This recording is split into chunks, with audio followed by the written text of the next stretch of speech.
الحمدللہ رب العالمین والصلاة والسلام علی سید الانبیاء والمرسلین اما بعد فاعوذ باللہ من الشیطان الرجیم بسم اللہ الرحمن الرحیم الصلاة والسلام علیک یا سیدی یا رسول اللہ وعلی آلک واصحابک یا سیدی یا حبیب اللہ۔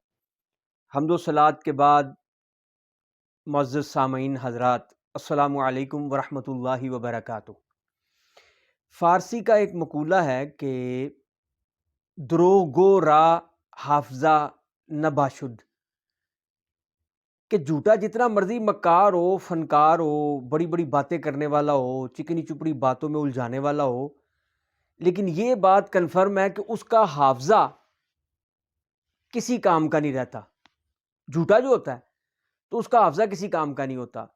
میں تقریباً 5 ویڈیو کلپ جو ہیں وہ G M official YouTube channel والے غلام محی الدین صاحب کے بارے میں بنا چکا ہوں۔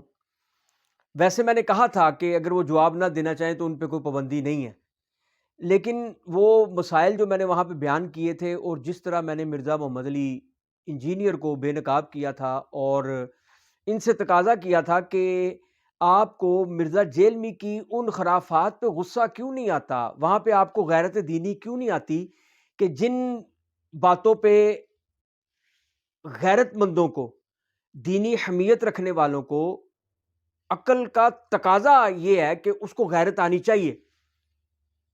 یعنی میں نے تقریباً 20-22 ایسے نکات بیان کیے تھے کہ جن پہ ان کا کچھ نہ کچھ کہنا بنتا تھا، لیکن انہوں نے آج تک نہیں کہا۔ ان کا لاسٹ ٹائم ایک کلپ آیا ہے 22 منٹ اور 56 سیکنڈ کا، اور اس پہ تھم نیل ایسا ہے کہ وہ رسول اللہ صلی اللہ علیہ وسلم کی خودکشی کی کوشش ہے، اور اس پہ جی بریلوی مفتی کا الزام ہے، اور اس میں گفتگو یہ کی ہوئی ہے۔ میں ان سے یہ پوچھتا ہوں، اور یہ کہتے ہیں کہ جنہوں نے الزام لگایا، وہ میں تفصیلی بات کرتا ہوں، لیکن میں یہ ان سے پوچھنا چاہتا ہوں کہ مرزا جیلمی نے اس موضوع پہ، بخاری شریف کی حدیث پہ جس میں نبی کریم صلی اللہ تعالیٰ علیہ وسلم کی خودکشی کرنے کا ذکر ہے، اس کلپ کو وائرل کرتے ہوئے، یعنی کہ اپنے اپلوڈ کرتے ہوئے اپنے چینل پہ، مرزا جیلمی نے جو تھم نیل بنایا تھا اور اس پہ جو مضمون لکھا تھا، اس کے ساتھ اس نے پھانسی کا پھندا بنایا تھا، رسول اللہ صلی اللہ علیہ وسلم کی خودکشی کرنے کی کوشش اور ساتھ پھانسی کا پھندا بنایا تھا۔ مطلب یہ جی ایم صاحب کو اس پہ کوئی، یعنی کہ کوئی دقت نہیں ہوئی، کوئی طبیعت میں بے چینی پیدا نہیں ہوئی، کچھ ان کو ایسا غیرت یا حرارت نہیں خون میں پیدا ہوئی کہ یہ حضور صلی اللہ علیہ وسلم کی خودکشی کی کوشش، یہ پھانسی کا پھندا ساتھ بنانے کی کیا ضرورت ہے کہ معاذ اللہ ثم معاذ اللہ پھانسی کا پھندا دیکھ کے لوگ فوری طور پہ وہ کلپ چلائیں کہ شاید شاید شاید معاذ اللہ ثم معاذ اللہ رسول اللہ صلی اللہ علیہ وسلم نے توبہ نعوذ باللہ پھانسی کا پھندا لے کے خودکشی کرنے کی کوشش کی ہے۔ اس پہ ان کو غیرت کیوں نہیں آئی؟ یہی میں نے ان سے بار بار تقاضا تھا، 5 ویڈیو کلپس میں یہی تقاضا تھا۔ اس پہ بات نہیں کرتے، ہر اس بندے پہ تانا زنی کرتے ہیں جو مرزا جیلمی کے بارے میں علمی رد کرتا ہے، جو علمی پوسٹ بناتا ہے اور علمی ویڈیو بناتا ہے اور اس کو وہ اپنے چینل پہ اپلوڈ کرتا ہے۔ ان جی ایم صاحب کو، غلام محی الدین صاحب کو، اس پہ اتنا غصہ آتا ہے کہ یہ سمجھتے ہیں کہ معاذ اللہ مرزا جیلمی جل جلالہ کی پوسٹ پہ بیٹھ گیا، معاذ اللہ ثم معاذ اللہ، نقل کفر کفر نہ باشد، تو ان کے بارے میں تو کوئی بات کر نہیں سکتا۔ اور خود ان کا یہ حال ہے کہ جتنے جھوٹ یہ بولتے ہیں نا، وہ جو میں نے کہا نا دروغ گو راہ حافظہ نہ باشد، وہ یہی مطلب ہے۔ مطلب اتنے جھوٹ بولتے ہیں کہ ان کا اپنا حافظہ کمزور ہے۔ انہوں نے اپنا کلپ شروع کرتے کہا کہ بریلوی مولوی نے علی بھائی پہ یہ الزام لگایا کہ انہوں نے بخاری شریف کی ایک حدیث کو گستاخانہ کہا ہے۔ یہاں سے انہوں نے بات شروع کی ہے۔ احباب ذی وقار، یہ بات ہی جھوٹ ہے، اور اللہ رب العزت جل مجد الکریم کا کرم ہے کہ خود انہوں نے اقرار کر لیا۔ انشاءاللہ میں ان محی الدین صاحب کا وہ ویڈیو کلپ جو ہے اس کا لنک میں ڈسکرپشن میں انشاءاللہ آپ کو شیئر کر دوں گا، آپ دیکھ لیجئے گا کہ یہاں پہ انہوں نے بات شروع کی کہ بریلوی مولوی نے علی بھائی پہ الزام لگایا کہ انہوں نے بخاری شریف کی ایک حدیث کو گستاخانہ کہا۔ ٹھیک ہے جی، اب ان کا حافظہ دیکھیں، دروغوں کا حافظہ دیکھیں۔ تھوڑا آگے جا کے انہوں نے اس بات کا اعتراف کیا کہ مرزا جیلمی نے یہی بات کی ہوئی ہے۔ مطلب اسی کلپ میں یہی جو 22 منٹ اور 56 سیکنڈ کا کلپ ہے، اسی کلپ میں انہوں نے اقرار کیا کہ مرزا جیلمی نے یہ بات کی ہوئی ہے، اور باقاعدہ انہوں نے کہا کہ جی ہمیں مرزا صاحب کی اس بات سے اختلاف ہے۔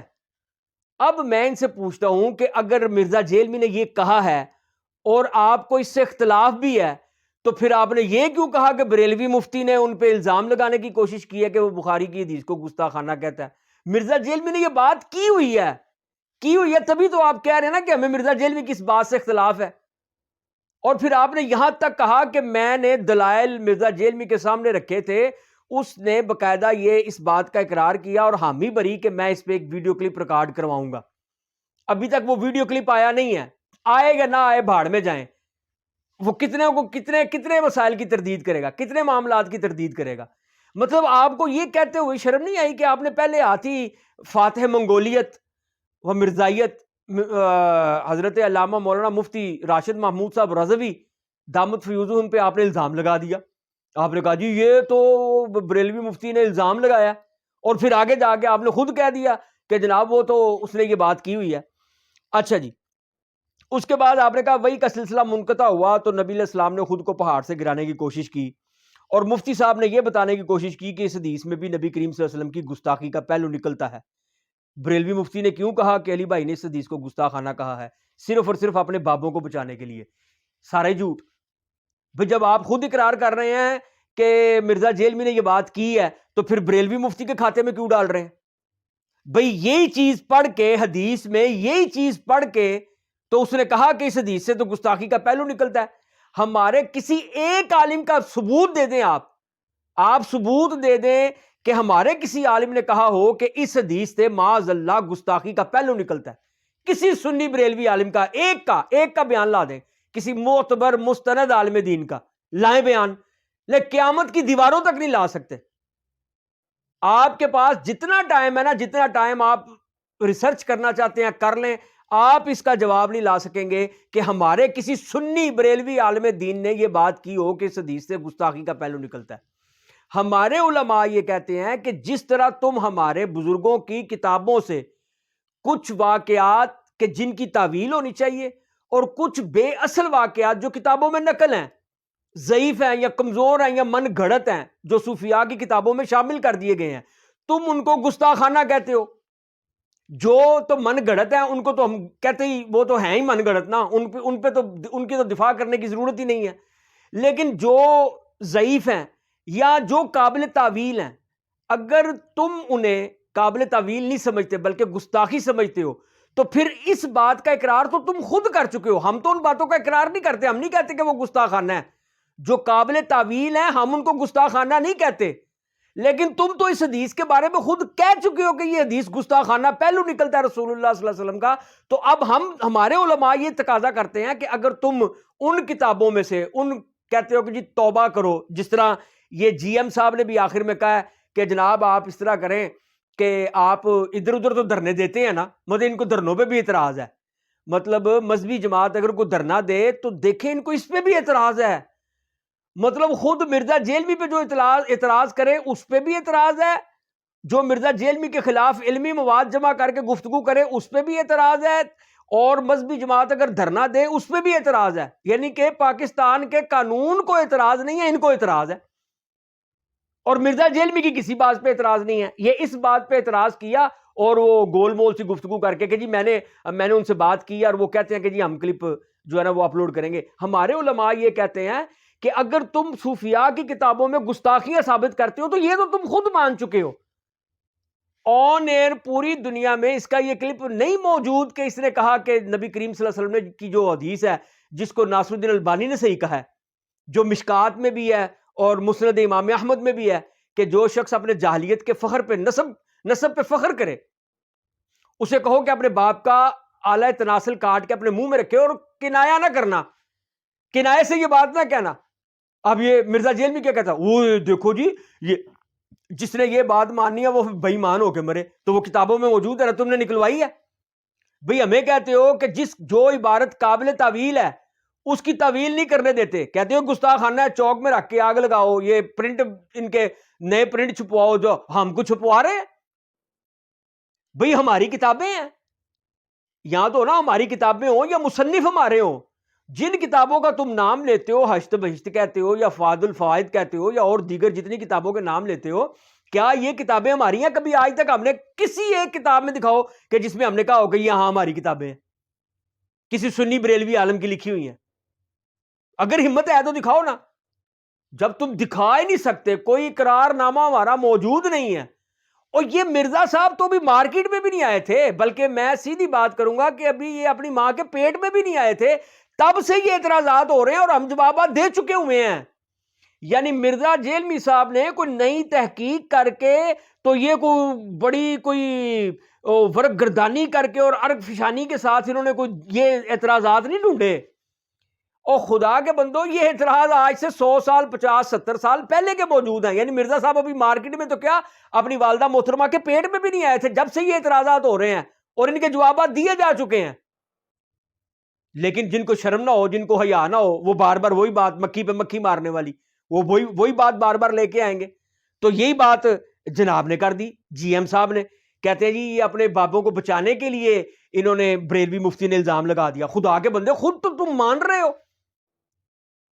میں لنک ڈسکرپشن میں شیئر کر دوں گا، دوست دیکھ لیں کہ میں غلط بات تو نہیں کر رہا. ابھی میرے پاس وہ سہولت موجود نہیں ہے کلپ چلانے کی، ورنہ میں کلپ چلا کے دکھا دیتا جی ایم آفیشل صاحب کا اپنے بزرگ بابوں کو بچانے کے لیے. علی بھائی نے جب ان کے بابوں کی گستاخیاں بتانے کی کوشش کی تو اب ان کے پاس جواب دینے کے لیے دلائل تو ہیں نہیں، لہٰذا وہ حدیث کے علم کو مبہم بنا کے عوام کو گمراہ کرنے کی کوشش کریں. یعنی حدیث میں بھی اس قسم کی باتیں ہوتی ہیں، لہٰذا گمراہ ہونے کی ضرورت نہیں، معاذ اللہ. بھئی ہم مسلمان ہیں، نبی کریم صلی اللہ تعالی علیہ وسلم کا کلمہ پڑھنے والے ہیں. ہمیں اگر اپنے کسی دعوے پہ دلیل لانی ہوگی تو کہاں سے لے کے آئیں گے؟ گرنتھ سے لے کے آئیں گے؟ گیتا سے لے کے آئیں گے؟ معاذ اللہ. کہاں سے لے کے آئیں گے؟ بھئی ہم قرآن پیش کریں گے، نبی کریم صلی اللہ علیہ وسلم کا فرمان پیش کریں گے.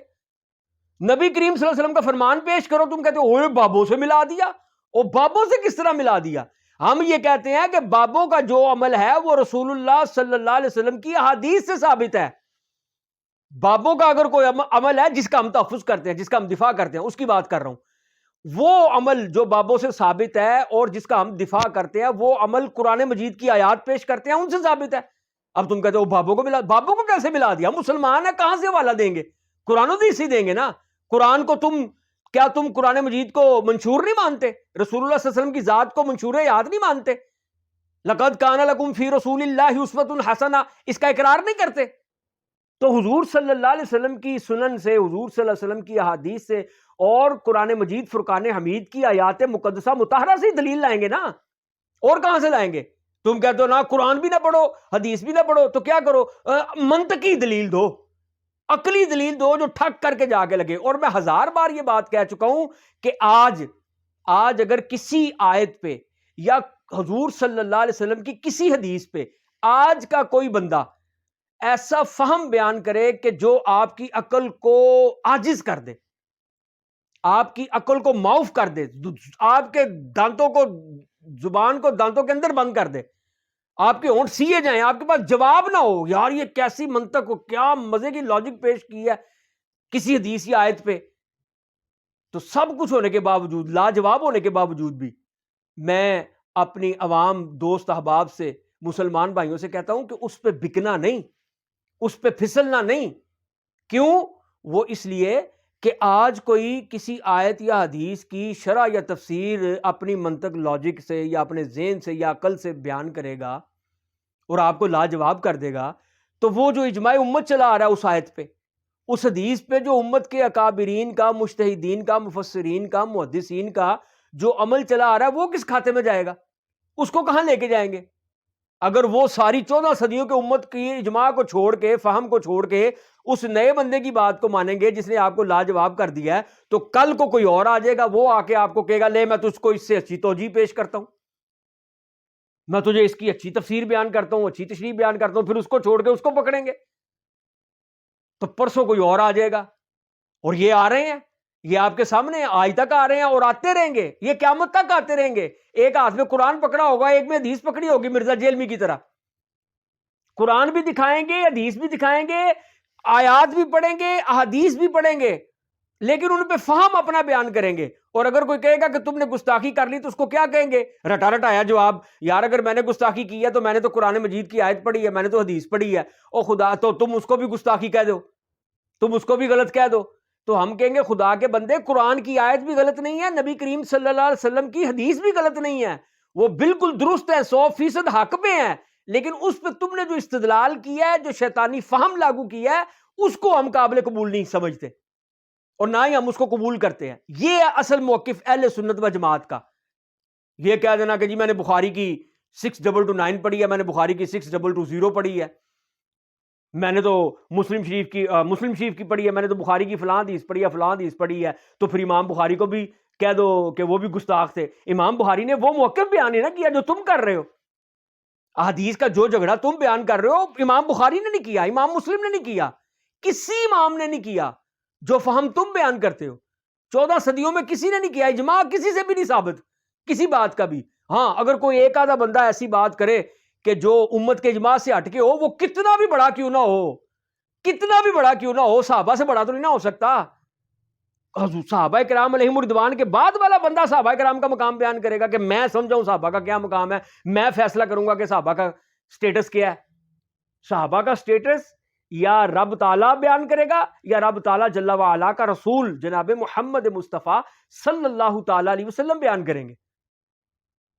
ہر بندہ اٹھ کے ایرا غیرہ نتو خیرہ اٹھ کے کہ جی میں صحابہ کا سٹیٹس بیان کروں گا، فلاں صحابی میں یہ کمی تھی، فلاں صحابی کی یہ کجی تھی، معاذ اللہ ثم معاذ اللہ.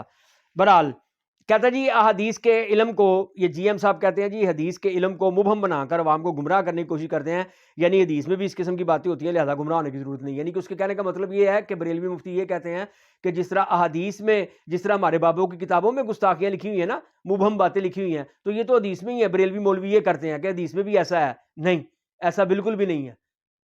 ہم یہ کہتے ہیں کہ اگر تم اس بات کو گستاخی کہتے ہو تو یہی حدیث میں لکھی ہوئی ہے، اب اس پہ کیا کرو گے؟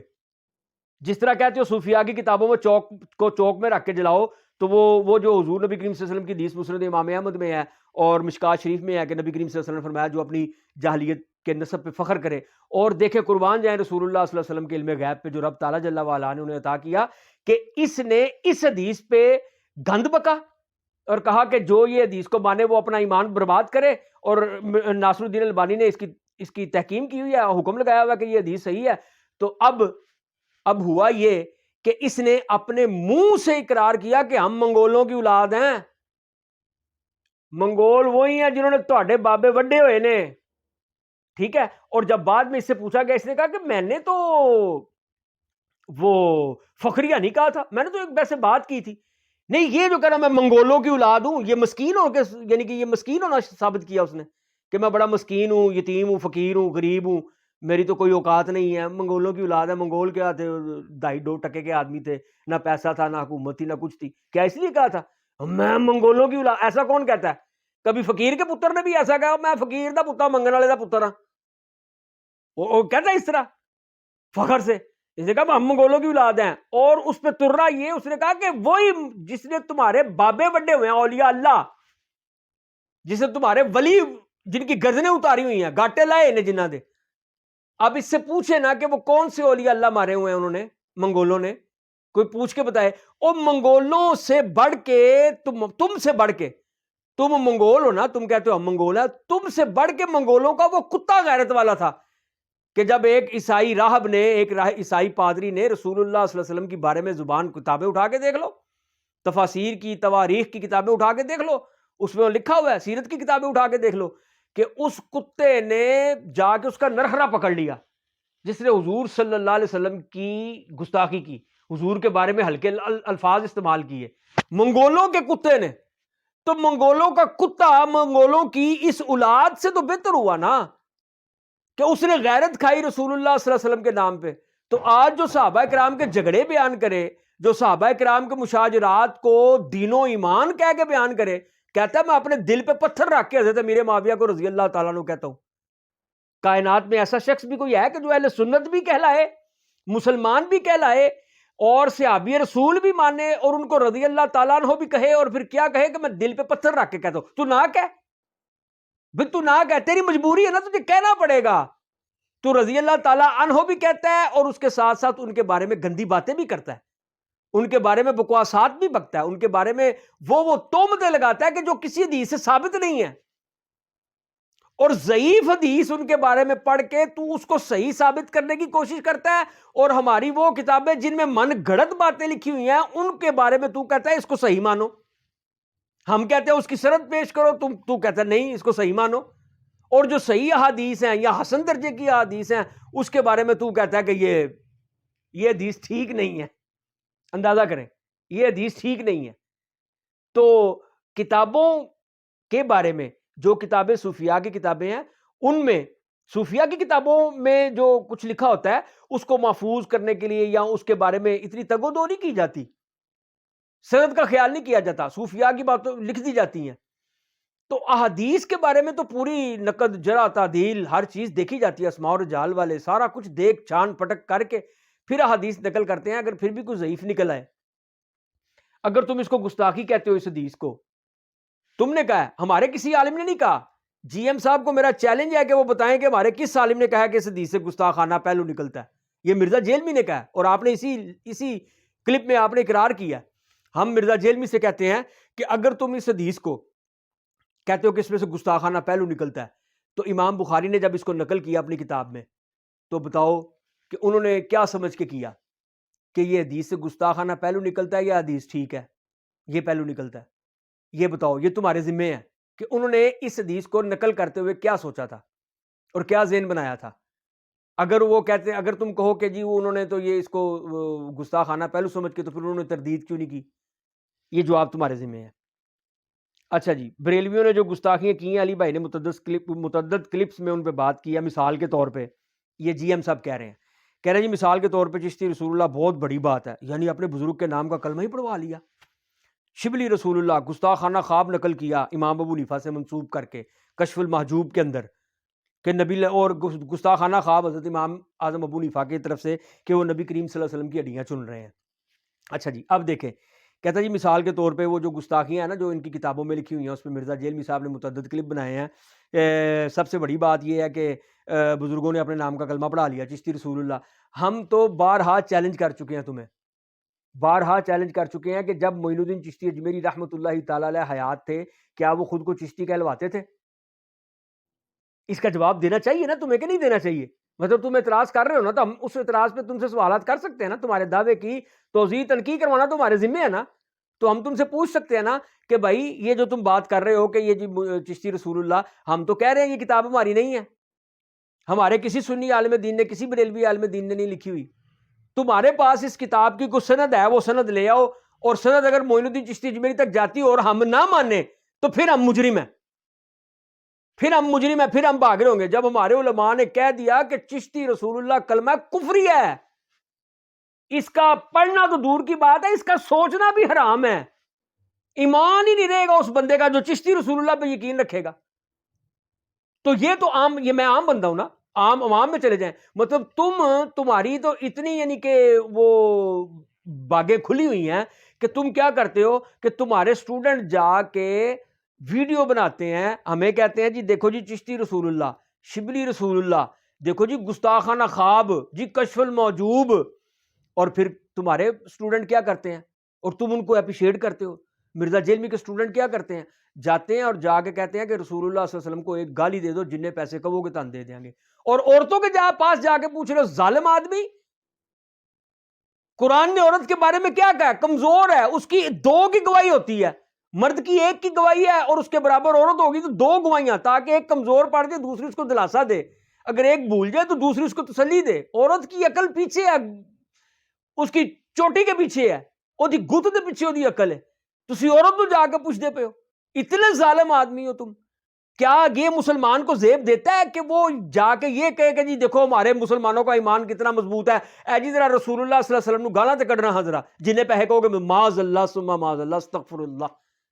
کتنے گندے لوگ ہیں یہ، اور تان کن پہ کرتے ہیں کہ جی یہ بزرگوں نے اپنی کتابوں میں چشتی رسول اللہ، ہم کہتے ہیں اس کی سند لاؤ، اس واقعے کی سند لاؤ، اس کتاب کی سند لاؤ۔ کتاب کی سند نہیں ہے، واقعے کی سند نہیں ہے، کسی سنی عالم دین نے آج تک اس کا دفاع نہیں کیا۔ اگر کسی نے دفاع کیا تو لاؤ پیش کرو، دفاع بھی نہیں ہے۔ ہم اس کو مانتے بھی نہیں ہیں، یہ واقعی جھوٹا من گھڑت ہے اور بعد میں شامل کیا گیا کتابوں میں. کیوں؟ اگر شامل نہ کیا گیا ہوتا، صحیح ہوتا، تو ہمارے پاس اس کتاب کی سند ہوتی. تم جو اتنی چھان پھٹک کرتے ہو، اب کہتے ہو جی میں نے یہ دیکھے، جی یہ میں نے یہ بیان کر دیا، میں نے وہ بیان کر دیا، مرزا جیلمی کہتا ہے نا، تو ہم کہتے ہیں تو پھر اس کی سند بھی تلاش کرتے ہیں نا. اس کتاب کی سند ہی نہیں ہے. سند ہو تو پھر ہم مکریں کہ نہیں جی نہیں یہ نہیں، تو پھر تم ہمیں مجرم کہہ سکتے ہو، پھر تم ہمیں بالکل کہہ سکتے ہو کہ یہ بندے یہ دیکھو جی یہ مکر رہے ہیں، ہم نے سند بھی پیش کر دی ہے. جب سند بھی نہیں ہے، ہمارے علماء کتابیں چھاپ بھی نہیں رہے. اگر چھاپنے پہ حکم کفر لگتا ہے تو جن احادیث کے بارے میں تم کہہ چکے ہو،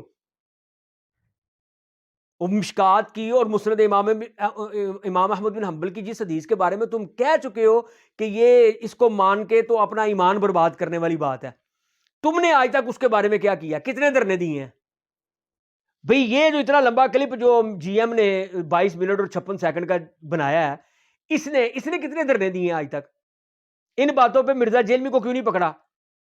اور کہتا یہ ہے کہ جی میں نے وہاں پہ جا کے تو میں نے چوری چھپے مل کے تو اکیڈمی میں بیٹھ کے تو میں نے ان کو دلائل سامنے دیے کہ جناب یہ دلائل پڑھیں اور پھر دیکھیں، تو انہوں نے کہا جی ہاں ہاں بھری جی بالکل، آپ تو میں آپ سے ایگری کرتا ہوں. اس نے یہ کتابیں چھپوانی کیوں بند نہیں کی؟ کیوں نہیں وہ کتاب سے نکلوا کے تو نئی کتاب چھپوائی جن جن احادیث پہ اسے اعتراض ہے؟ مطلب جو احادیث حضرت امیر معاویہ کی شان میں نکلیں وہ ساری ٹھیک نہیں ہے، جعلی ہیں، من گھڑت ہیں. ضعیف کو بھی جعلی کہتا ہے معاذ اللہ.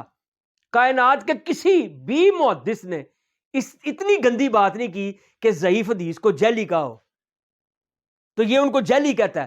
تو پھر اگر بقول تیرے یہ جعلی حدیثیں ہیں تو نے کتابوں میں سے نکلوا کے نئی کتابیں کیوں پرنٹ نہیں کروائیں؟ اور جی ایم صاحب نے جیلم اکیڈمی کے سامنے برف خانہ تو خیر اب چھوٹ گیا، اب وہ اپنی اکیڈمی بن گئی ہے ان کی، تو وہاں پہ جا کے دھرنا کیوں نہیں دیا کہ مرزا صاحب جن کے بارے میں آپ کہتے ہیں مصنف ابن ابی شیبہ کی احادیث ہیں یا مسند امام احمد کی جو حضرت امیر معاویہ کی شان میں آتی ہیں، ان کے بارے میں آپ کہتے ہیں جعلی ہیں، یہ من گھڑت ہیں، یہ ضعیف ہیں، تو جناب ان کو کتابوں سے نکلوائیں نا. بھئی صوفیہ کو نبی تو نہیں ہے، یا صوفیہ کی کتابیں اصح الکتب بعد کتاب اللہ تو نہیں ہے نا، بخاری شریف کی طرح، مسلم شریف کی طرح. تو جن حدیث کی کتابوں میں تم ان احادیث کے بارے میں کہتے ہو جعلی ہیں حضرت امیر معاویہ کی شان میں ان کے بارے میں تم طرح طرح کی تان کرو ہیں، تو ان کو پھر نکلواؤ نا کتابوں سے. ان کو نہیں نکلواتے. بہت پہلے میں نے ایک دفعہ ایک بات کی تھی، اس نے کہا تھا کہ نبی کریم صلی اللہ علیہ وسلم کعبے کے سین میں نماز پڑھ رہے تھے تو کافروں نے آپ سجدے میں گئے تو آپ کے جسم پہ اوجڑی، اونٹ کی اوجڑی لا کے رکھ دی یا لائش جو بھی لا کے رکھ دی. تو یہ کہنے لگا حضرت ابو بکر صدیق بھی وہی تھے یار. بڑا اس نے ایموشنل ہو کے نا، بڑا نوسر باز بن کے بڑا ڈرامہ کر کے اس نے، یار ابو بکر صدیق بھی وہی تھے نا، اور صحابہ بھی تھے وہاں پہ، وہ تو کوئی آگے نہیں ہوا ہے، ان کو پتا تھا نا پھینٹی پڑ جانی ہے. لعنت ہے تیرے ایسے گندے عقیدے پر. کلمہ پڑھ، مسلمان ہو، توبہ کر، لوگوں کو گمراہ کر رہا ہے. چل تو خود گمراہ رہ لیکن لوگوں کو تو کم از کم گمراہ نہ کر. اور پھر بعد میں اس نے یعنی کہ صحابہ کرام کے بارے میں کہہ رہا ہے کہ ان کو پتا تھا پھینٹی پڑ جانی ہے. اور صحابہ کرام نے تو گردنیں اتروا دی ہیں یار. کسی ایک فالوور جو سامنے بیٹھے غیرت مند نہیں، ان میں غیرت نہیں ہے، اٹھ کے کھڑے ہو جائے کہ مرزا صاحب یہ کیا بکواس کر رہے ہیں. صحابہ کرام نے تو اپنی گردنیں اتروائی ہیں. صحابہ کرام تو ہر وقت جان ساری کے لیے تیار رہتے تھے. سعد بن ابی وقاص وہ سامنے کھڑے ہو کے تیر کھا رہے ہیں غزوہ بدر، غزوہ احد میں، اور رسول اللہ صلی اللہ علیہ وسلم کہہ رہے ہیں تیر سیدھے کر کر کے حضور دے رہے ہیں، لے ساتھ تیر چلا، میرے ماں باپ تجھ پہ قربان جائیں. سارے صحابہ رسول اللہ صلی اللہ علیہ وسلم کو کہتے تھے کہ یا رسول اللہ میرے ماں باپ آپ پہ قربان جائیں، اور وہاں پہ حضور کہہ رہے ہیں سعد تیر چلا، میرے ماں باپ تجھ پہ قربان جائیں.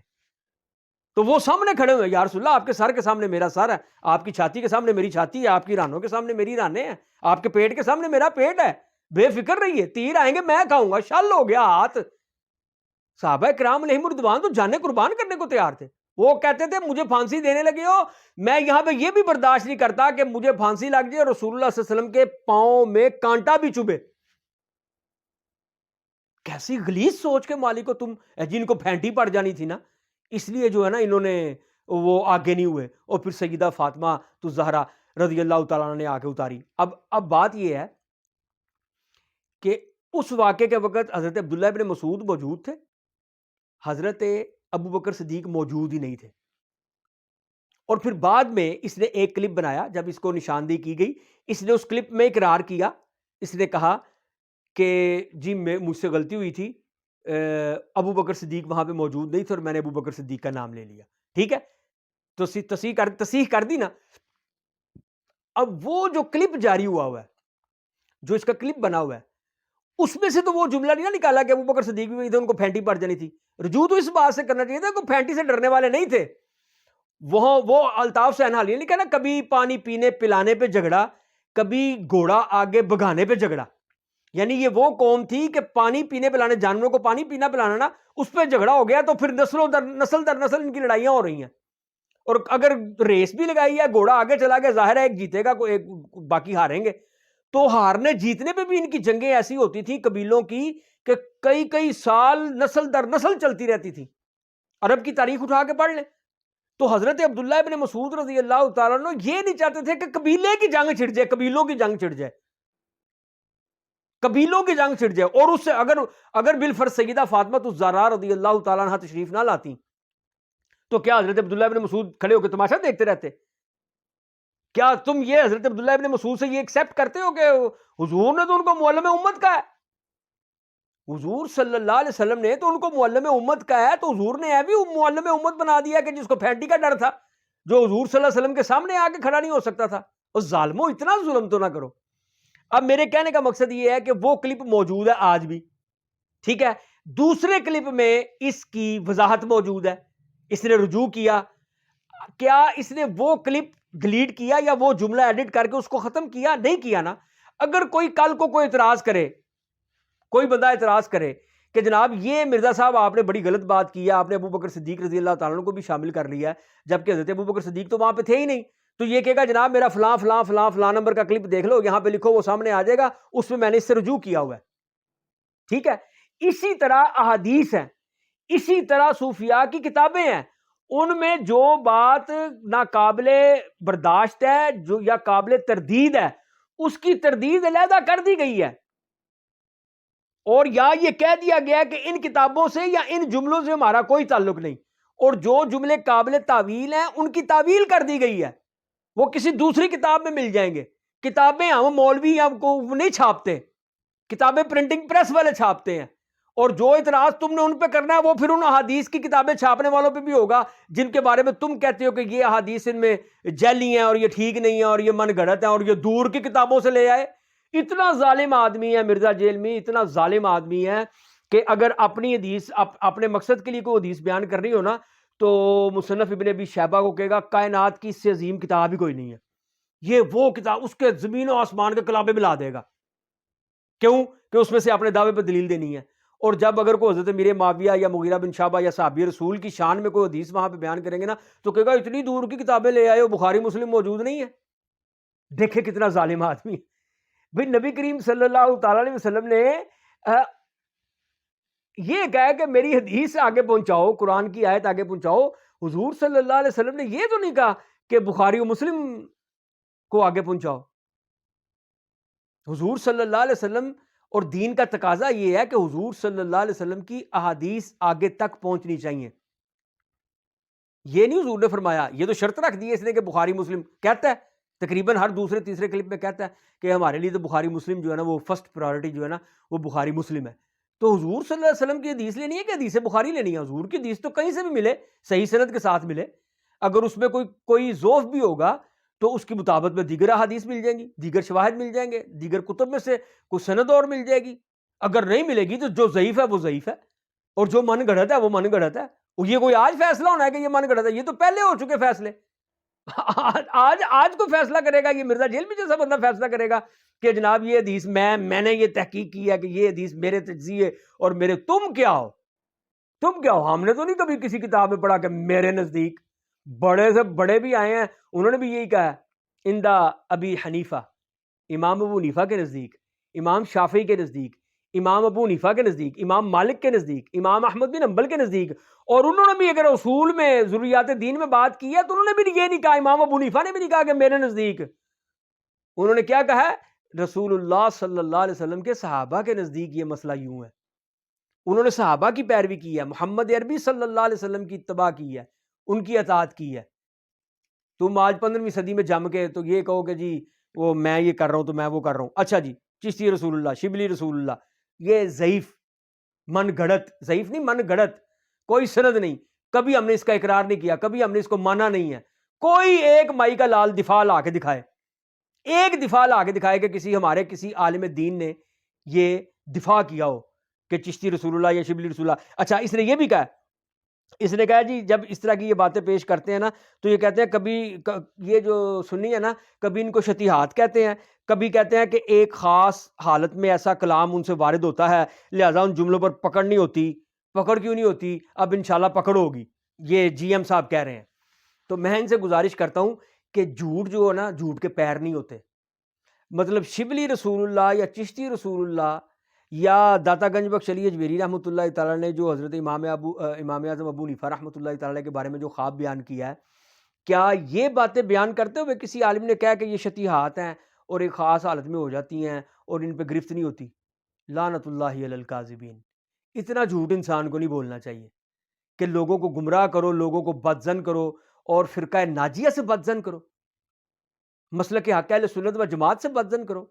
14 صدیوں پہلے کی جو کتابیں 12 صدیوں کی یا 13 صدیوں کی کتابیں پہلی لکھی ہیں نا ان کو پڑھو نا، اس میں مسلک حق اہل سنت و جماعت کا نام لکھا ہے کہ نہیں لکھا ہوا؟ مرزا جیل میں نے بھی پچھلے دنوں اس سے سوال ہوا کہ جناب میں پہلے اہل سنت و جماعت تھا، آپ کی ویڈیو کلپس وغیرہ دیکھ کے اور آپ کے بیان لیکچر سن کے میں نے اہل سنت چھوڑ دیا. تو کہتا ہے چلو جی اللہ کا شکر ہے کہ آپ کو اس لعنت سے نجات ملی. اگر اہل سنت و جماعت ہونا لعنت ہے تو تیری تو ویب سائٹ کا نام ہی اہل سنت پاک .com ہے. تیرے ریسرچ پیپر کے نیچے نوجوان آنے اہل سنت اسلام آباد لکھا ہوتا ہے. یعنی تیرے سامنے بیٹھے ہوئے بندے اتنا بھی نہیں تجھ سے پوچھ سکتے کہ جناب یہ آپ بک بک کر رہے ہیں، اگر یہ لعنت ہے تو اس لعنت میں ابھی تک آپ کیوں بیٹھے ہوئے ہیں؟ آپ نے اپنی ویب سائٹ کا نام اہل سنت و جماعت پاک .com کیوں رکھا ہوا ہے؟ آپ اپنے ریسرچ پیپر کے نیچے من جانب نوجوان آنے اہل سنت اسلام آباد یہ کیوں لکھتے ہیں؟ اگر یہ لعنت ہے تو جناب لعنت کا توق تو پھر آپ کے گلے میں بھی پڑ گیا. اور ہم یہ کہتے ہیں یہ لعنت نہیں ہے، یہ رحمت ہے. نبی کریم صلی اللہ علیہ وسلم نے فرمایا کہ بنی اسرائیل کے 72 گروہ ہوئے، میری امت کے 73 گروہ ہوں گے، کلہم فی النار، سارے جہنمی ہیں الا واحدہ، سوائے ایک کے. ید اللہ علی الجماعت، اور وہ ایک جماعت ہے اور اس جماعت پہ اللہ کا ہاتھ ہے. وہ مسلک حق اہل سنت و جماعت وہ ہم ہیں. اور یہ ہر گروہ کا یہ مجبوری ہے کہ وہ اپنے آپ کو اہل سنت و جماعت کہے. کیونکہ اس کو پتا ہے کہ ایک جماعت ناجیہ اور وہ اہل سنت و جماعت ہے، 14 صدیوں سے چلتی آ رہی ہے. اب ہر بندہ صحابہ پہ بھونکتا بھی ہوگا کہ میں اہل سنت ہوں، اولیاء کرام پہ تان کرتا ہوگا میں اہل سنت ہوں، کرامات کا انکار کرتا ہوگا، کمالات مصطفیٰ کا، کمالات اولیاء کا کھلا انکار کرتا ہوگا کہ میں اہل سنت ہوں. جبریہ، قدریہ، معتزلہ والے عقیدے، رافضیوں والے عقیدے، بھئی تم اگر رافضی ہو تو کھلے اب تمہارا کسی نے کیا بگاڑ لینا ہے؟ بھئی ابھی کیا بگاڑ لیا تمہارا؟ تمہاری طرف تو کچھ دیکھنا بھی گوارا نہیں کرتا. علمی جواب دینا ہم گوارا کرتے ہیں، ہمارے علماء دے رہے ہیں، تو تمہاری طرف تو کچھ دیکھنا بھی گوارا نہیں کرتا. تمہیں خود اپنے اوپر قاتلانہ حملے کروانے پڑتے ہیں شہرت پانے کے لیے، اور بعد میں سارا کچھ ہی جھوٹ نکلتا ہے. کس طرح مفتی راشد صاحب نے تمہاری درگت بنائی ہے؟ یہ اس اہل سنت والے جماعت کو جو تم نے لعنت کا کہا کہ لعنت سے نکل گئے ہو، سوال کے جواب میں کہا کیسی درگت بنائی ہے تمہاری، علمان والحفیظ. لیکن یہ ہے کہ اس کو سمجھنے کے لیے غیرت بھی تو ہونی چاہیے نا. اچھا جی ایم صاحب کہتے ہیں کہ جی امام ابو حنیفہ سے منسوب کر کے ایک گستاخانہ خواب حضرت امام ابو حنیفہ کی طرف منسوب کیا گیا، کیا کہ وہ نبی کریم صلی اللہ علیہ وسلم کی قبر مبارک میں اترے ہوئے ہیں اور ان کی نبی کریم صلی اللہ علیہ وسلم کی ہڈیاں اکٹھی کر رہے ہیں. یہ خواب دیکھا امام اعظم ابو حنیفہ نے. اچھا پہلے یہ ہے کہ یہ خواب سن لیں کہ جب یہ خواب دیکھا نا امام اعظم ابو حنیفہ نے، تو امام اعظم ابو حنیفہ ایک دم چیخ مار کے اٹھے، بیدار ہو گئے، اور اس کے بعد نیند نہیں آئی کیونکہ خواب ایسا دیکھ لیا. بہت پریشان تھے کہ میں نے یہ کیا خواب دیکھ لیا. اب صبح اٹھ کے آپ نے خاموشی سے دائیں بائیں ادھر ادھر ایک سے چھوڑ دوسرے کو چھوڑ تیسرے ہر بندے سے یہ پوچھنا شروع کر دیا کہ سب سے اچھی خواب کی تعبیر بتانے والا کون ہے. تو تمام اہل کوفہ کی طرف سے ایک ہی آواز آئی، امام ابن سیرین، امام ابن سیرین، امام ابن سیرین، جس کے بارے میں مرزا جیلمی نے بھی غلاظت بکی ہے، جن کے بارے میں امام ابن سیرین امام التابعین ہے۔ جب ان کا سنا نا کہ ہر بندہ یہی کہہ رہا ہے، اب اس کے بعد کیا کیا امام ابو حنیفہ نے؟ امام ابو حنیفہ نے ایک بندہ تیار کیا، مرزا جیلمی جیسا نا، مرزا جیلمی جیسا ایک بندہ تیار کیا کہ تم نے امام ابن سیرین کی طرف جانا ہے اور انہیں جا کے کہنا ہے کہ جی میں نے ایک یہ خواب دیکھا ہے، اور پھر وہ خواب بیان کرنا ہے جو کہ امام ابو حنیفہ نے دیکھا تھا، کہ میں قبر رسول صلی اللہ علیہ وسلم میں اترا ہوں اور حضور صلی اللہ علیہ وسلم کی ہڈیاں مبارک جو ہے نا وہ اکٹھی کر رہا ہوں۔ انہوں نے کہا تم نے جا کے یہ خواب اپنی طرف سے سنانا ہے۔ ٹھیک ہے جی، امام ابن سیرین کے پاس وہ بندہ آ گیا، اس نے کہا جی میں آپ سے ایک خواب کی تعبیر پوچھنا چاہتا ہوں۔ آپ نے فرمایا پوچھ۔ اس نے خواب بیان کرنا شروع کیا تو امام ابن سیرین نے نا اس کو سر سے لے کر تو پاؤں تک اس کو یوں دیکھنا شروع کر دیا، یوں دیکھنا شروع کر دیا۔ جب وہ خواب سنا چکا تو اس نے کہا یہ تعبیر بتا دیں۔ آپ نے فرمایا تیری شکل ہی نہیں ہے یہ خواب دیکھنے والی، تیری شکل کا بندہ یہ خواب نہیں دے سکتا، سچ بتا یہ خواب کس نے دیکھا؟ وہ فوری بول پڑا، اس نے کہا جی نعمان بن ثابت نے دیکھا۔ حضرت امام اعظم امام ابو حنیفہ کوفی رحمۃ اللہ تعالی علیہ، اس نے کہا جی انہوں نے یہ خواب دیکھا ہے، جاؤ لے کے آؤ۔ وہ لے کے آئے، ان کو اپنے تخت پہ بٹھایا، ماتھا چوما، پیشانی چومی، ان کی تخت پہ بٹھایا، بڑی عزت و تکریم سے نوازا، اور پھر کہا تو نے بڑا مبارک خواب دیکھا ہے، اس کی تعبیر یہ ہے کہ تو نبی کریم صلی اللہ علیہ وسلم کی احادیث کو، آپ کے دین کو جمع کرے گا، اور وہ جو تو نے جمع کر کے پھونک مار کے جو ساری گرد اڑائی تھی نا، اس سے مراد یہ ہے کہ تو حضور صلی اللہ علیہ وسلم کے دین کو، آپ کے علم کو پوری دنیا میں پھیلا دے گا، یہ اس خواب کی تعبیر۔ اور اگر تم کہتے ہو کہ یہ گستاخانہ خواب ہے، یہ دیکھو جی یہ نقل کر دیا، شرم ہی نہیں آتی یار، تم لوگوں کو غیرت ہی نہیں آتی، اصل چیز تو خواب کی تعبیر ہوتی ہے۔ اگر تم اس کو گستاخانہ خواب کہتے ہو تو حضرت یوسف علیہ نبینا علیہ الصلوۃ والسلام کو کیا خواب آیا تھا؟ ان کو کیا خواب آیا تھا؟ حضرت یوسف علیہ السلام نے خواب میں کیا دیکھا تھا؟ سورہ یوسف پڑھو نا، اپنے والد کو کیا بتایا تھا کہ میں نے کیا دیکھا ہے اے میرے ابا جان، میں نے یہ دیکھا ہے کہ 12 ستارے، چاند اور سورج مجھے سجدہ کر رہے ہیں۔ تو اب تم یہ کہو گے کہ اوہ توبہ نعوذ باللہ جی، یہ حضرت یوسف علیہ السلام نے کیا کر دیا، وہ اتنا گستاخانہ شرکیہ خواب دیکھ لیا آپ نے، کتنے ظالم لوگ ہو تم۔ مطلب اب تم اس خواب کو گستاخانہ اور شرکیہ کہہ دو گے، اور خدا کے بندے اس کی تعبیر دیکھو گے، اور تعبیر یہ تھی کہ 12 بھائیوں نے اور آپ کے والدین نے آپ کو سجدہ کیا جب آپ دوبارہ عزیز مصر بادشاہ بن کے جب آپ واپس آئے تھے، اور آپ کے والد سے 40 سال بعد ملاقات ہوئی، جب سجدہ کیا تو حضرت یوسف علیہ السلام نے فرمایا کہ اے میرے باپ، یہ ہے اس خواب کی تعبیر جو میں نے آج سے 40 سال پہلے دیکھا تھا۔ سبحان اللہ۔ اور اس وقت سجدہ تعظیمی جائز تھا، یہ سجدہ تعظیمی تھا، اس پہ کوئی بات نہ کرنا، اور پورے قرآن سے تم سجدہ تعظیمی کے بھی حرام ہونے پہ ایک دلیل نہیں دے سکتے، ایک دلیل بھی نہیں دے سکتے۔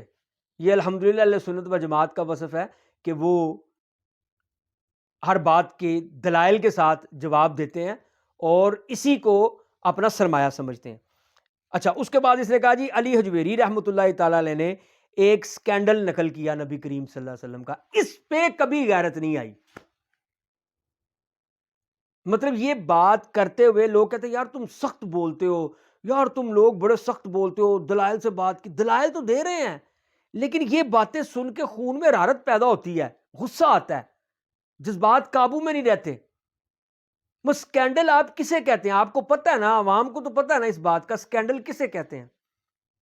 سکینڈل یہی ہوتا ہے نا کہ کسی کا کسی کے ساتھ چکر ہے۔ اللہ تعالیٰ معاف فرمائے، استغفر اللہ ربی من کل ذنب واتوب الیہ۔ مطلب رسول اللہ صلی اللہ علیہ وسلم کے بارے میں یہ کہتے ہوئے اوپر تو لائن لکھ لے گستاخانہ خواب امام ابو حنیفہ کا، حالانکہ تجھے پتہ ہے کہ یہ خواب گستاخانہ نہیں ہے۔ امام ابو حنیفہ اس کی خطرناکی دیکھ کے بے چین ضرور ہوئے، لیکن تسلی اس وقت مل گئی جب ان کو امام ابن سیرین امام التابعین نے اس کی تعبیر بیان کر دی، اور نیچے تم کہہ رہے ہو کہ سکینڈل نقل کیا، معاذ اللہ ثم معاذ اللہ، استغفر اللہ۔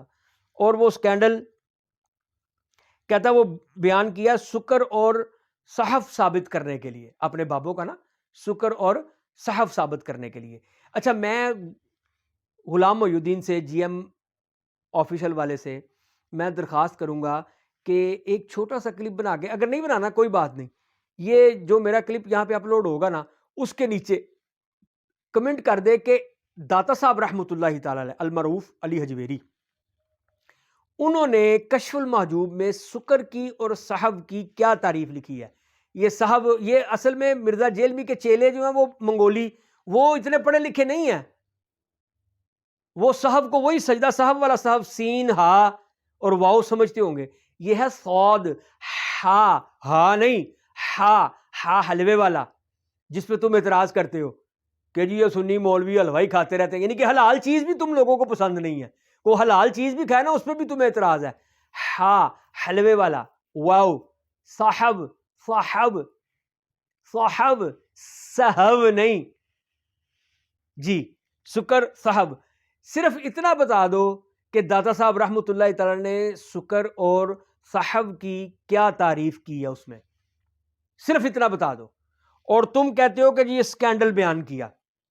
اب میں یہ پوچھتا ہوں، معاذ اللہ ثم معاذ اللہ، سکینڈل کیا بیان کیا؟ تم کہتے ہو کہ جی وہ کہتے ہیں کہ نبی کریم صلی اللہ علیہ وسلم کی اوریا کی بیوی پہ نظر پڑی تو وہ جو ہے نا نہیں، حضرت زید حضور کے صحابی ہیں جو آپ کے منہ بولے بیٹے تھے، ان کی بیوی پہ حضرت زینب جو بعد میں ہماری ماں بنی ام المومنین، تو وہ ان پہ نظر پڑی تو وہ ان کی بیوی جو ہے نا داتا صاحب رحمۃ اللہ تعالیٰ نے کہا کہ وہ ان پہ حرام ہو گئی. سکر اور صحف کا پہلے مسئلہ بیان کر دیا، اس کی تعریف لکھ دی، لیکن یہ میں اس کے ذمہ لگاتا ہوں. آپ بھی کائنڈلی سے پوچھیں کہ داتا صاحب رحمۃ اللہ تعالیٰ نے یہ سکر اور صحف کی کیا تعریف کی ہوئی ہے. اگر وہ آپ تعریف ان سے پوچھوا لینا تو سارا مسئلہ صاف ہو جائے گا. میں اس کو 1-2 دن کا ٹائم دوں گا، اگر یہ نہیں بیان کرے گا تو میں اس پہ ایک باقاعدہ کلپ بناؤں گا، انشاءاللہ بناؤں گا.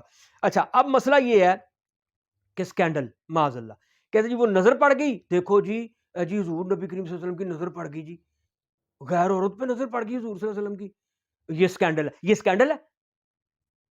اور ظالموں، وہ اتنا ظلم تو نہ کرو، رسول اللہ صلی اللہ علیہ وسلم کا نام لے کے لوگوں کو متوجہ کرنا چاہتے ہو، وہ چاہے گندی باتیں سوچتے رہیں. تم نے اہل سنت و جماعت کے خلاف محاذ آرائی کرنی ہے تو اور تھوڑی باتیں ہیں، اور جھوٹ بول لو، کوئی اور پروپیگنڈا کر لو. یہ رسول اللہ صلی اللہ علیہ وسلم کی ذات کو تو تختہ مشق نہ بناؤ. حضور علیہ السلام کے بارے میں کہتے ہو جی سکینڈل کو نظر پڑ گئی. اچھا اب ہمارے مفتی راشد صاحب نے کیا کیا؟ ہمارے مفتی راشد صاحب نے کہا کہ یہ تم یہ کہتے ہو کہ نبی علیہ السلام پہ نظر پڑ گئی، نبی علیہ السلام کی حضرت زید کی بیوی پہ نظر پڑ گئی تو ان کی بیوی ان پہ حرام ہو گئی. انہوں نے کہا یہ واقعہ جو ہے نا یہ پردہ فرض ہونے سے، واجب ہونے سے پہلے کا ہے، یہ حضرت زینب پہ نظر پڑنے والا، ٹھیک ہے. تو انہوں نے کہا کہ صحیح مسلم میں ایک حدیث موجود ہے کہ نبی کریم صلی اللہ علیہ وسلم پہ ایک عورت پہ نظر پڑ گئی، آپ نے دیکھا اور پھر وہ آپ کو اچھی لگی، بھلی لگی.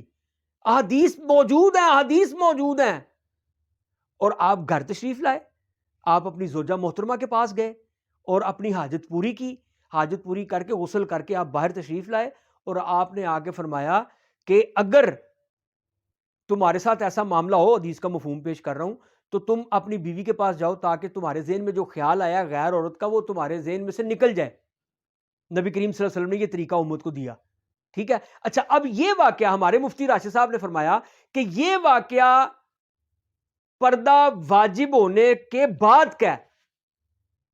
ادھر پردہ واجب ہونے سے پہلے نظر پڑ گئی اور اس کو سکینڈل بنا لیا، ادھر پردہ واجب ہونے کے بعد ہے.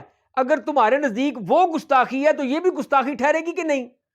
مفتی صاحب اس کو گستاخی نہیں کہہ رہے، کیوں کہ مفتی صاحب تو اس کو بھی گستاخی نہیں کہتے جو کشف الموجوب میں لکھا ہوا ہے. جب اس کو گستاخی نہیں کہتے تو رسول اللہ صلی اللہ علیہ وسلم کے فعل کو معاذ اللہ یا قول کو کس طرح گستاخی کہیں گے؟ لیکن مرزا اس کو کہتا ہے گستاخی. تو الزامی جواب دیتے ہوئے، حالانکہ یہ حدیث کئی کتب میں موجود ہے، تو مرزا صاحب کا جواب دیتے ہوئے مفتی صاحب نے کہا کہ اگر تم اس کو گستاخانہ کہتے ہو اور سکینڈل کہتے ہو تو نظر تو یہاں پہ بھی پڑی ہے. اب محترم جناب جی ایم آفیشل والے غلام محی الدین صاحب اس کا کیا جواب دے رہے ہیں؟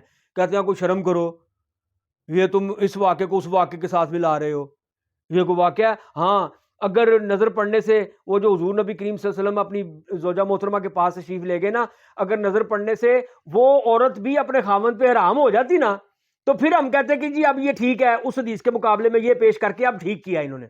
اور خدا کے بندے، اگر یہ حدیث اس کا مقابلہ نہیں کرتی، یا اس حدیث کا یہ الزامی جواب، اس واقعے کا یہ الزامی جواب نہیں ہے، تو پھر سکینڈل کیا رہ گیا؟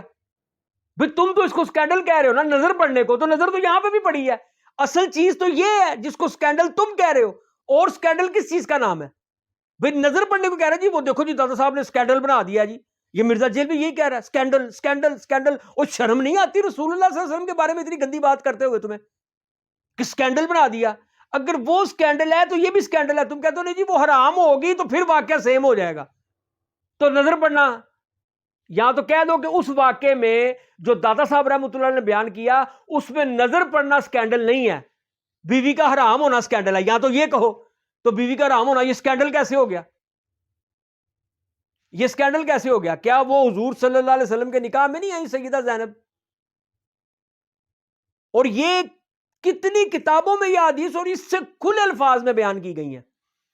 تو جی ایم صاحب اس کا جواب دینے لگے تھے، اور جواب دیتے ہوئے کہتے ہیں کہ جی وہ سکینڈل تھا نا، تو سکینڈل تو ہم تب مانیں گے نا، اس طرح کی الزامی تو ہم اس کو نہیں مان سکتے، کیونکہ اس میں تو حضور نے دیکھا اور آ کے اپنی زوجہ محترمہ سے وظیفہ زوجیت ادا کیا ہے، تو اگر وہ جس کو دیکھا تھا وہ اگر حرام ہو جاتی نا اپنے شوہر پہ، تو پھر ہم کہتے ہیں کہ جی اس واقعے سے اس واقعے کی دلیل لی جا سکتی ہے۔ او خدا کے بندے، سکینڈل پھر کہے کا؟ اصل چیز تو یہ ہے کہ تم کہتے ہو کہ نظر بازی ہوئی ہے، معاذ اللہ ثم معاذ اللہ، اور سکینڈل نظر بازی کو کہتے ہیں، اور یہاں پہ نظر بازی بھی نہیں ہوئی، نظر پڑ گئی، اور پڑی بھی کب؟ پردہ واجب ہونے سے پہلے کا واقعہ ہے، حجاب کے واجب ہونے سے پہلے کا واقعہ ہے۔ اور یہ واقعہ جس میں نبی کریم صلی اللہ علیہ وسلم نے عورت کو دیکھا اور کتابوں میں لکھا کہ بھلی لگی، اور حضور صلی اللہ علیہ وسلم نے اپنے گھر تشریف لے گئے، تو تم تو اس کو بھی نظر بازی کہو گے، اس کو بھی سکینڈل کہو گے، تو اگر اس کو نہیں کہتے تو اس کو کیسے کہتے ہو؟ یہ جواب ہے الحمدللہ۔ اچھا جی، اس کے بعد جناب جی ایم صاحب کہتے ہیں کہ جی میں بتاتا ہوں، سبحان اللہ جی، کہتے ہیں جی میں بتاتا ہوں کہ بخاری کی حدیث میں ہے کیا۔ کہتے ہیں جی میں بتاتا ہوں کہ بخاری کی وہ حدیث جو ہے نا جس میں نبی کریم صلی اللہ علیہ وسلم کی خودکشی کا واقعہ ہے، کہتے ہیں جی میں بتاتا ہوں وہ حدیث ہے کیا۔ کہتے ہیں وہ حدیث اصل میں یہ ہے کہ وہاں پہ لفظ ہے فی ما بلغنا، کیا مطلب؟ ہم تک یہ پہنچا، یا ایسا کہا جاتا ہے، اس کا مطلب یہ ہے۔ تو کہتے ہیں کہ راوی نے اس کی سند بیان نہیں کی، یعنی جو پہلا واقعہ، حدیث لمبی ہے، اس کا جو پہلا پورشن ہے نا حدیث کا، کہتے ہیں وہ پورشن ٹھیک ہے، اس کی سند صحیح ہے، یہ جو بات انہوں نے فی ما بلغنا کے بعد بیان کی ہے نا، وہ پہاڑ سے گرانے کی کوشش کرنے والی، یہ وہ کہتے ہیں کہ یہ جو پورشن ہے نا یہ سند کی وجہ سے ضعیف ہے، کیونکہ اس کی سند نہیں ہے، اس واقعے کی، یہ جو بعد والا واقعہ ہے نا اس کی سند نہیں ہے، تو لہٰذا یہ جو نا اس کے اندر یہ اس پورشن کو ہم ضعیفی کہتے ہیں کہ اگر کوئی کہتا ہے کہ یہ روایت ٹھیک بھی ہے تب بھی اس متن کے اندر کوئی گستاخی نہیں ہے، کہتے ہیں تب بھی اس کے متن کے اندر کوئی گستاخی نہیں ہے، تو مرزا جیلمی نے تو کہا نا گستاخی ہے، اور تم نے خود اقرار کیا ہے کہ میں نے مرزا جیلمی کے پاس جا کے یہ بات کی تھی۔ اچھا جی، اب آگے چلیں، کہتے ہیں بریلوی مفتی جو اسے گستاخی کہتے ہیں وہ گستاخی ہے ہی نہیں۔ اب ہم اس پہ کیا کہیں؟ آپ یقین کریں کسی بریلوی عالم نے یہ نہیں کہا کہ یہ گستاخی ہے، کسی بریلوی عالم نے نہیں کہا، سوائے مرزا جیلمی کے کسی نے بھی نہیں کہا۔ اگر ہمارے کسی عالم نے کہا ہے تو یہ کہا ہے کہ بھی تم اس کو گستاخی کہتے ہو تو پھر اس کو کتابوں سے نکلواتے کیوں نہیں، یہ کہتے ہیں ہمارے علماء۔ یہ کسی نے نہیں کہا کہ یہ گستاخی ہے، معاذ اللہ، کسی ایک عالم کا حوالہ دے دو۔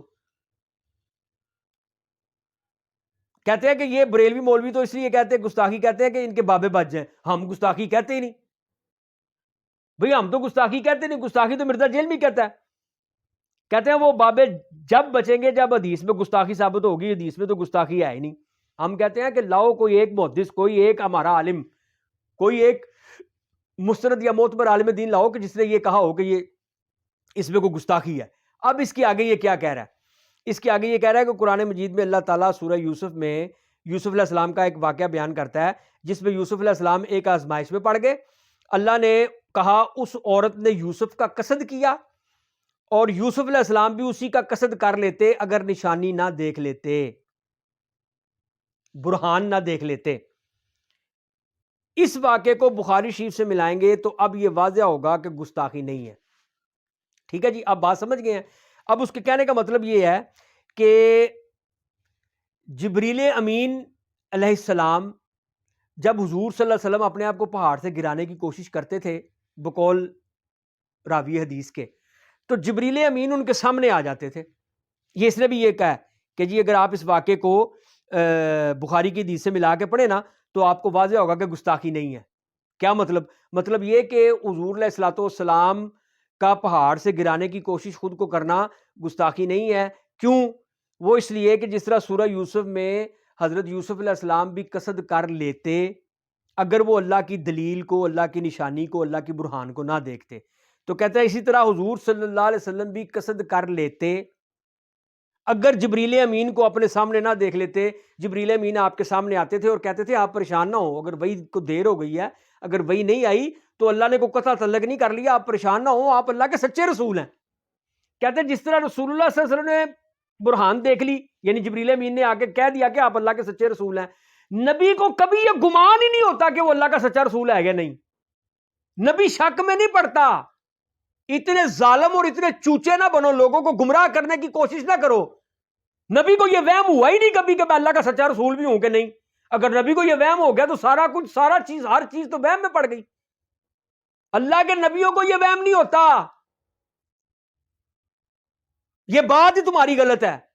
اور دوسری بات حضرت یوسف علیہ السلام قصد کر لیتے اگر اللہ کی دلیل کو نہ دیکھتے, یعنی اس کا مطلب یہ ہوا کہ حضرت یوسف علیہ السلام نے قصد نہیں کیا. ٹھیک ہو گیا, ارادہ نہیں کیا, قصد نہیں کیا اس عورت کی طرف مائل ہونے کا. کیوں کہ نشانی دیکھ لی. تو نبی کریم صلی اللہ علیہ وسلم کی اس حدیث کے ساتھ کیسے میچ کرو گے؟ حدیث کے الفاظ تو کہتے ہیں کہ حضور صلی اللہ علیہ وسلم نے ارادہ کر لیا, خود کو پہاڑ سے گرانے کی کوشش کی. تو کوشش کب ہوتی ہے؟ ارادے کے بعد ہوتی ہے نا. تو یہ اب تم اس کو کس طرح ملا رہے ہو جب تمہیں کسی بات کے, ایک چیز کے مبادیات کا ہی پتہ نہیں ہے, جب تم کسی چیز کے مبادیات کو ہی نہیں جانتے, اور تمہیں اتنا کہنا چاہیے کہ حدیث کا یہ ضعیف پورشن, یہ پورشن ضعیف ہے, بات ختم. تم اس کا دفاع کس لیے کر رہے ہو؟ تم دفاع کرو گے تو الٹا پھنسو گے. تم یہ کہنا چاہ رہے ہو کہ حضرت یوسف علیہ السلام نے قصد اس لیے نہیں کیا کہ انہوں نے اللہ کی برہان دیکھ لی, اللہ کی دلیل دیکھ لی. اس پہ بھی میں گھنٹوں بحث کر سکتا ہوں. تم پتہ نہیں کیا بیان کرو گے, کیا دیکھ لیا کیا نہ دیکھ لیا. مفسرین نے یہ بیان کیا کہ کیا دلیل دیکھی تھی, کیا برہان دیکھی تھی. انہوں نے یہ برہان دیکھی تھی کہ وہ اللہ کے نبی ہیں. انہوں نے یہ نشانی دیکھی تھی کہ رب تعالیٰ جل وعلا نے مجھے اپنا نبی بنایا ہے. تو حضرت یوسف علیہ السلام کے پاس یہ نشانی تھی, محمد عربی صلی اللہ علیہ وسلم کے پاس نشانی نہیں تھی کہ وہ اللہ کے نبی ہیں. اور پھر انہوں نے ارادہ نہیں کیا یوسف علیہ السلام نے, اور حدیث بتا رہی ہے کہ رسول اللہ صلی اللہ علیہ وسلم نے کئی بار ارادہ کیا خود کو پہاڑ سے گرانے کا. اب تو جتنی وضاحت کرو گے خود پھنسو گے, لوگوں کا ایمان خود برباد کرو گے, کسی کا کچھ نہیں بگڑے گا. اس پورشن کو ضعیف کہہ دو, اور کہا بھی ہے, اور تم خود مان بھی رہے ہو کہ فیما بلغنا کے بعد جتنی بھی بات ہے اس کی سند کا وہ جو ہے وہ اس میں ضعف ہے, بلکہ سند ہے ہی نہیں. تو پھر تم کس لیے اس کا دفاع کرنے آئے ہو؟ اپنی طرح سے بڑے مامے بننے آئے تھے تم. اچھا جی, پھر کہتے ہیں سیدہ مریم کے بارے ایک واقعہ قرآن میں ہے کہ یہ اب اسی حدیث کے بارے میں کہ وہ حدیث اگر پوری, وہ فیما بلغنا کے بعد جو پورشن ضعیف ہے, کہہ رہا اس کو بھی اگر صحیح مانے تو گستاخی پھر بھی نہیں ہوتی. یہ سن لیں, یہ دوسرا واقعہ. کہتا سیدہ مریم کے بارے میں ایک واقعہ قرآن میں ہے کہ عیسیٰ علیہ السلام کی ولادت سے کچھ عرصہ قبل درد کی شدت کی وجہ سے ان کے منہ سے یہ الفاظ نکلے. یہ غور کیجئے گا, کاش کہ اس سے پہلے میں مر کے مٹی ہو گئی ہوتی اور بھولی بسری ہو گئی ہوتی. جب حضرت عیسیٰ علیہ السلام کی پیدائش سے پہلے جو عورتوں کو جو درد ہوتی ہے, جب وہ تکلیف آپ پہ آئی نا, تو سیدہ مریم نے اس تکلیف کی شدت میں یہ الفاظ کہے. اچھا, میں نے سارے قرآن مجید کے تراجم کھول کے دیکھے ہیں. لو جی, کسی نے بھی, یعنی کہ وہ جو نا وہ مردود سا کیا نام ہے اس کا, جوناگڑی, اس نے بھی یہ ترجمہ نہیں کیا کیا کہ میں مر کے مٹی ہو گئی ہوتی. کتنے تم ظالم لوگ ہو یار, تمہاری زبانیں انبیاء اولیاء کے بارے میں بک بک کرتی ہیں, کھلتی ہیں. بھئی ایک لفظ جو سیدہ مریم نے بولا ہی نہیں ہے مر کے مٹی ہو گئی ہوتی، انہوں نے تو یہ کہا ہی نہیں ہے. انہوں نے کہا کہ کاش اس سے پہلے میں مر گئی ہوتی. تو مر کے مٹی میں کیوں ملا رہا ہے تو؟ بس ترجمہ تو قرآن کا کر رہا ہے. خدا کے بندے کو خدا کا خوف کر، اتنی تیری داڑھی ہے اور تو وہاں پہ بیٹھ کے ایسے دین بیان کرتا ہے اور اس طرح مرزا جیل میں کا تحفظ کر رہا ہوتا ہے جیسے تو پتہ نہیں کو کتنا کو بڑا عالم ہے. خدا کے بندے کو خدا کا خوف کرو، اتنا ظلم نہ کرو. سیدہ مریم کے تم نے جی مر کے مٹی میں مل گئی، انہوں نے تو کہا ہی نہیں میں مر کے مٹی ہو گئی ہوتی. انہوں نے کہا کہ میں مر گئی ہوتی، بھولی بسری ہو گئی ہوتی. تو کہتا ہے یہ ایک خاص حالت تھی اور ایسی کیفیت میں ایسے الفاظ منہ سے نکل جاتے ہیں. کیا الفاظ منہ سے؟ یہ کوئی برے الفاظ نکلے ان کے منہ سے؟ کوئی گستاخانہ ہے؟ یہ کوئی کفری الفاظ نکلے ان کے منہ سے؟ بھئی اس واقعے کو تم وہ خودکشی کرنے والی حدیث کے ضعیف پورشن سے کیوں ملا رہے ہو؟ اس کا اس سے کیا تعلق ہے؟ تو ان کے ان الفاظ کی وجہ سے ان کے قدموں کے قریب اللہ نے ایک چشمہ جاری کر دیا اور اللہ نے ان کو تسلی دے دی، چشمہ جاری کر دیا. تو یہ کوئی گستاخانہ یا کفری الفاظ تھے. کفری الفاظ پہ اللہ تعالیٰ کو گرفت کرنی چاہیے تھی کہ اللہ تعالیٰ کو ان پہ رحم کرنا چاہیے تھا؟ اللہ تعالیٰ گرفت کرتا نا. یہ کفری الفاظ ہے، کوئی گستاخانہ الفاظ ہے؟ کیا ہے اس میں؟ کیا گستاخی ہے بھئی؟ اگر شدت غم کی ہو تو غم کی شدت میں یا خوشی کی شدت میں اگر کوئی الفاظ بندے کے منہ سے نکل جائیں تو وہ قابل گرفت نہیں ہے. صحیح مسلم کی حدیث ہے جو تم نے بھی بیان کی، آگے میں بھی بیان کروں گا، جس کو تم کہتے ہو کہ جی یہ ہو تو اس سے میچ نہیں کھاتا اور خود تم یہ کہہ رہے ہو سیدہ مریم پہ جھوٹ باندھ رہے ہو. اس میں کیا گستاخانہ ہے؟ یہ تو ان کی شدت اور تکلیف دیکھ کے، ان کے جملہ سن کے رب تعالیٰ جل وعلا کو اپنی بندی پہ پیار آیا اور اپنی بندی کے قدموں کے پاس اس نے چشمہ جاری کر دیا. اور اس چشمے یعنی کہ تاکہ ان کو راحت ملے، ان کی درد میں کمی ہو. لہذا اس واقعے کا اس سے کیا تعلق ہے؟ تو میں تو یعنی کہ مختصر گفتگو کرنا چاہتا تھا لیکن گفتگو کافی لمبی ہو گئی ہے. انشاءاللہ اس کے بھی نیکسٹ ایک کلپ اور بنے گا اور اس میں مزید انشاءاللہ وضاحت کروں گا. وآخر دعوایا ان الحمد للہ رب العالمین.